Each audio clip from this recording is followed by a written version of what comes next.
quando penso na esquerda, e particularmente na esquerda portuguesa, lembro-me sempre do filme dos Monty Python, da vida de Brian, em que há a frente do povo judeu, a frente do povo da Judeia, a Frente Popular Judia, que são todos os movimentos que têm como inimigo comum os romanos, mas que escolhem como inimigo comum, não os romanos, mas respectivamente a frente de um e a frente do outro. Isto é a esquerda, e é a esquerda portuguesa. Tem sido muito isto. O nosso principal inimigo é quase sempre os tipos que lutam pelas mesmas coisas que nós, mas não exatamente da mesma maneira. Só que nos estava ao lado, também para completar aqui a analogia.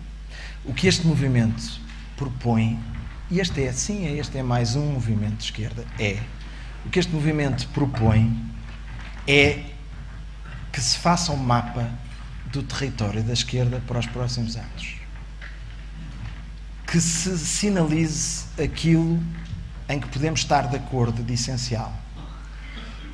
E o que nós propomos é precisamente, visto que política é, antes de mais, palavra e discurso, é que se comece a identificar as zonas transversais, os pontos e os nós mais importantes do que deve ser o discurso da esquerda para os próximos anos. É claro que estamos a fazê-lo com muitos outros movimentos e é preciso cruzar tudo isto, é preciso cruzar os movimentos e os partidos. E é preciso que destes debates e destes movimentos e destes debates que tenham este modelo ou tenham outro modelo, vão surgindo naturalmente as vozes e as personagens que vão dar exatamente o corpo ao manifesto.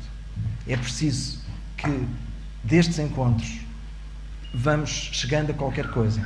A esquerda que temos aqui hoje é a mesma, está tão desorganizada como sempre e tão desconexa como estava o discurso do Francisco Sousa Tavares no 25 de Abril. Mas o que é importante é que, tal como ele, nós saibamos estar à altura do momento histórico e saibamos articular aquilo que neste momento é essencial articular e para os próximos anos. E essa é a proposta que nós estamos a fazer aqui, insisto, é fazer o mapa do território da esquerda dos próximos anos e definir os seus pontos centrais e definir os seus pontos de tensão, aquilo por que nos vale a pena bater, aquilo em que podemos estar juntos com os partidos que existem, aquilo que é essencial defender.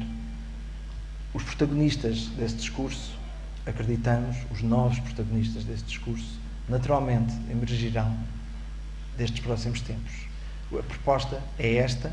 Em Portugal, os cidadãos podem escolher muito pouco em quem querem votar. Uns poucos milhares, em estruturas partidárias, pré-escolhem o que os poucos milhões de cidadãos não podem escolher.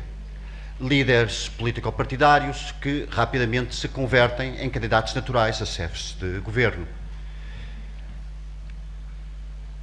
E não são só pré-escolhidos por esta pequena minoria, como são pré-escolhidos de uma maneira, segundo lógicas partidárias muito parecidas.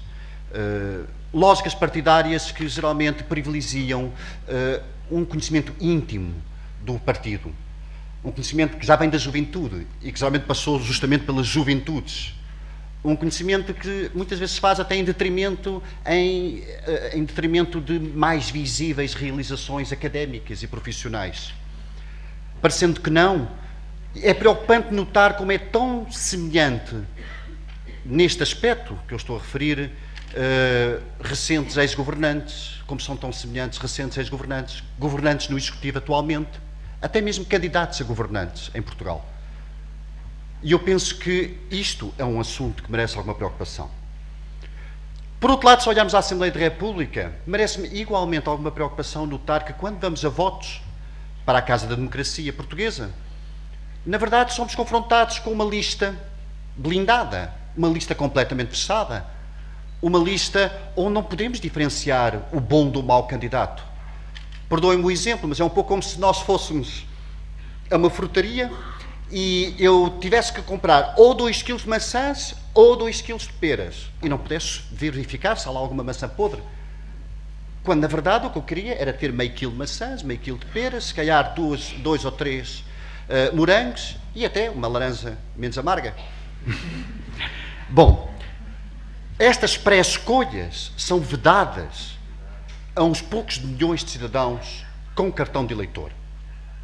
Isso é um privilégio de uma minoria. E isto, de certa forma, constitui uma democracia feita nos bastidores. Eu penso que é preciso alterar um pouco isto.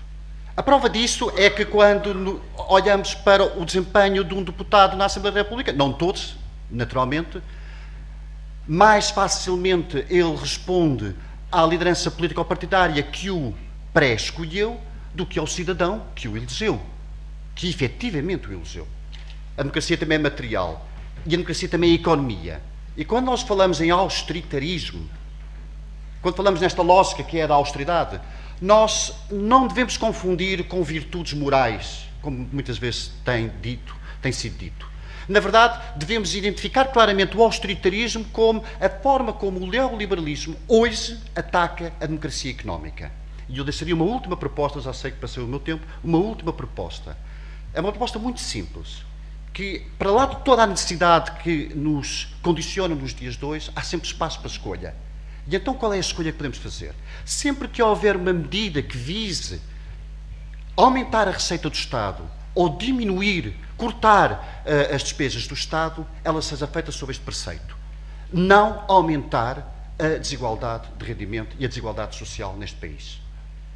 Se há o primeiro déficit democrático em Portugal, é o déficit chamado desigualdade social.